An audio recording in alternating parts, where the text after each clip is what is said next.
구독, 좋아요, 알림 설정, 댓글까지 부탁드리겠습니다. 청약통장이 10만원에서 25만원으로 상향한다고 합니다.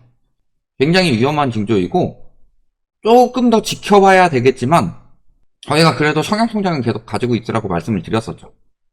그 부분에 대한 전망도 수정이 될 수 있겠더라.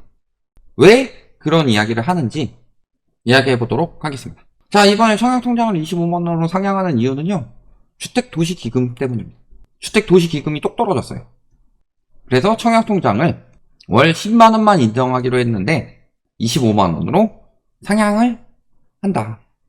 심지어 이렇게 이야기하는 기사마저도 이런 식의 이야기를 합니다. 지금은 청약통장에 매달 10만원을 10년 넘게 입금해야 공공주택 청약이 당첨이 가능한 구조였는데 이 기간을 다소 줄일 수 있다. 왜? 청약 당첨선이 1200만원에서 1500만원 수준이니까 10만원씩 12개월 넣고 10년을 넣으면 대략 1200만원 정도가 된다. 그러니까 25만원씩 넣게 된다면 12개월 넣으면 1년에 얼마죠? 400만원이죠. 그러면은 대략 한 3년 정도면은 청약 당첨선으로 갈 수 있지 않을까. 이런 식으로 이야기를 하는데요. 이게 진짜 말도 안 되는 이야기인 게 뭐냐면은 청약 당첨선이 이 정도로 결정이 된다는 것은 돈을 10만원씩 넣어서 요 정도 선인 거지, 돈을 25만원씩 넣으면요 똑같이 이 당첨선도 다시 올라갈 수밖에 없다. 왜냐면 청약 당첨은요 절대평가가 아니라 상대평가죠. 예를 들어서 청약통장에 2천만원 이상 넣은 사람만 당첨된다, 2천만원만 넘으면 무조건 당첨된다, 이러면 절대평가인데 그게 아니라 예를 들어서 1000세대짜리 아파트가 나왔다. 그러면 1등부터 1000등 안에 들어야 되고, 대학처럼 앞에서 포기하는 사람들도 있잖아요. 그럼 적어도 예비까지 한 1500등 안에는 들어야 된다. 그러면은 남들도 똑같이 10만원씩 모았을 때 1200만원 선이면 남들도 똑같이 25만원씩 모으면 어떻게 돼요? 당첨선은 거의 2.5배로 늘어날 수밖에 없죠. 그러니까 이거는 완전히 잘못된 이야기다. 여기에 추가로 생각해야 될 게 뭐예요? 예전에는 10만원씩 모아놓고서 다른 방향으로 자금을 운영할 수 있었다면 지금은 청약 당첨에 들어가기 위해서는 그거의 2.5배가 되는 금액을 계속 넣어야 되기 때문에, 근데 청약통장 같은 경우 뭐 이번에 청년층 청약 뭐 이런 식으로 하는 데는 이자를 많이 주지만 일반적으로 청약통장이 웬만한 적금통장 이상으로 굉장히 높은 이율을 준다 라고 보기가 어렵죠. 그렇다는 것은 더 많은 돈이 청약통장에 묶인다는 소리예요. 그럼 잘 생각해보세요. 청약통장에 묶이는 돈이 2.5배로 늘어나게 된다 라고 하면은 내수경기에 쓸 수 있는 돈은 얼마나 늘어나겠냐, 반대로 줄어들지 않겠냐. 그렇기 때문에 지금 전환을 유도하는 이유는 주택도시기금이 축소하고 있기 때문이다. 얼마나 축소했어요? 2년간 35조가 축소를 했죠. 주택도시기금 여유자금은 이제 13조 9천억 남았더라. 3월 말 기준으로. 얼마에서요? 21년 말 49조에서 35조를 썼다 벌써. 근데 이 주택도시기금은 뭐예요? 조성액은 청약저축 납입금과 건축인허가 부동산 소유권 이전 등기 때 국민주택 채권 판매, 이걸로 이루어지는데 이걸 모아가지고 지금 어디다 쓰고 있는 거예요? 자, 청약통장이에요? 청약통장이면은 이 청약통장에 가입하는 사람들은 왜 청약통장에 가입을 하죠? 분양받으려고 청약통장에 가입을 하는 거죠. 공공주택 건설이 민간보다 더 많이 축소가 됐다. 이번 정부 시작할 때 뭐라고 그랬어요? 공급 부족 때문에 문재인 정부 부동산 정책은 실패했다고 그래서 270만호 공급한다고 그랬었죠. 초창기.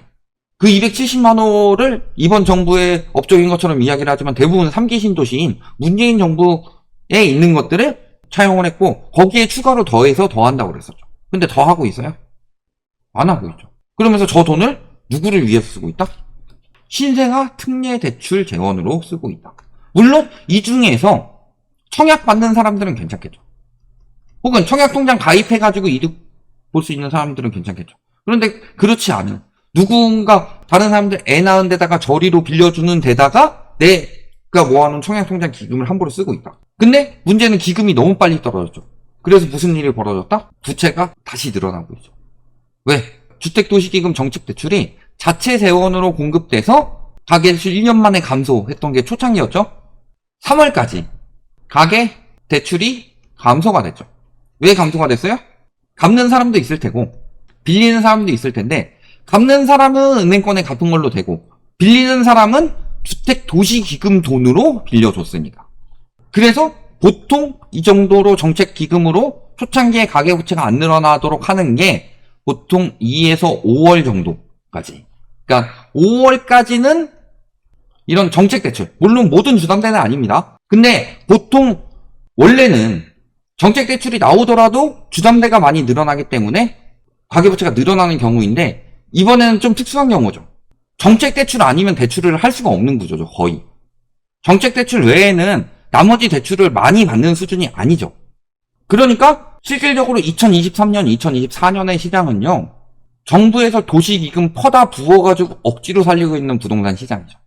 청약통장 가입해가지고 그 사람들 돈으로 그 사람들이 싸게 분양받고 좋게 분양받도록 만들어줘야 되는데 그걸 토대로 집값을 올리는데 쓰고 있기 때문에 분양가 올라가는데도 명분이 생기고, 그래서 청약통장 가입한 사람들이 청약통장 가입했기 때문에 집값을 나도 모르게 올리도록 만드는 그런 현상을 만들고 있는 거다. 그러면 그 사람들이 원하는 거예요? 원하지 않는 거예요?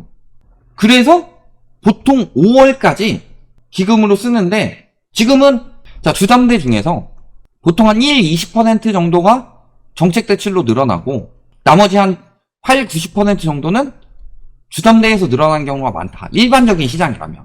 근데 억지로 정책대출로 살리다 보니까 작년 같은 경우 오히려 일반 주담대가 3분의 1이고 정책대출이 3분의 2였죠. 그러니까 정책대출을 굉장히 많이 끌어다 쓰고 있다는 소리예요. 그러니까 보통 5월까지 재원으로 공급이 되는데 그게 안 돼서 다시 가계부채가 늘어나고 있죠. 4월부터. 4월에는 4조 1천억이, 5월에는 5조 4천억이 증가를 했다. 원래 요때까지 정책대출을 주택도시기금으로 해가지고 가계부채 안 늘어나도록 안정시키려고 그랬는데 이게 지금 실패로 돌아가고 있는 거예요. 그럼에도 불구하고 자 전달에 4조 1천억 늘었고 그 다음에 5월에 5조 4천억 늘었는데 연중에는 3조 6천억밖에 안 늘었다. 이딴 소리를 하고 있으면서 GDP 대비 가계부채 비율이 2년 연속 하락한 점은 긍정적으로 평가를 하고 있다. 자화자찬 또 하고 계신데 실질적으로 보면 어때요? 1에서 5월 누적 가계대출 증가폭은 14조 6천억이다. 그럼 하반기 어떻게 되겠냐? 올해 가계부채 증가폭은 1.5%에서 2%포인트 수준으로 하겠다고 했는데 요거를 안 지키고서 GDP 대비 가계부채 비율만 전년보다 떨어뜨리면 된다. 그러니까 두 달이나 빨리 떨어졌고 벌써 35조나 줄었어요. 그러니까 그 도시기금을 메꿔가지고 하려는 거예요. 하반기에 지금 가계대출 관리에 들어가야 되죠. 근데 가계대출 관리에 들어가게 되면 어떤 일이 일어나죠? 우리 2021년 8월에 거래량이 급작스럽게 줄면서 부동산 붕괴의 징조가 그때부터 본격적으로 시작이 됐죠. 왜 그때부터 시작이 됐어요? 금리 올려서? 아니면은 그 전달인 7월부터 DSR이 시행돼서? 물론 그런 영향도 있지만 8월에 갑자기 그렇게 강력하게 나온 이유는 8월부터 대출 총량 규제를 들어가서 돈을 안 빌려줬기 때문입니다. 돈을 빌릴 수가 없는데 집을 어떻게 사요? 그래서 갑자기 거래량이 확 줄고 확 무너졌죠. 이게 올해 하반기에 생길 수 있죠. 올해 하반기에 생기게 되면 부동산 시장 다시 무너지죠. 부동산 시장 무너지고 대출 잘 안 나오게 되면은 당연히 PF 시장도 더 무너지죠. 이번에 분명히 PF 시장 5에서 10%밖에 안 터지게 만들겠다고 이복경 금감원장이 그렇게 선언을 했고, 그 선언을 한 이유는 그 이상 터지게 되면 굉장히 위험해진다는 뜻입니다. 그런데 대출이 안 나오면은 당연히 부장시장, PF 시장은 다 무너질 수밖에 없죠. 그렇다고 해서 통계 바꾼 것까지 다 드러났어요.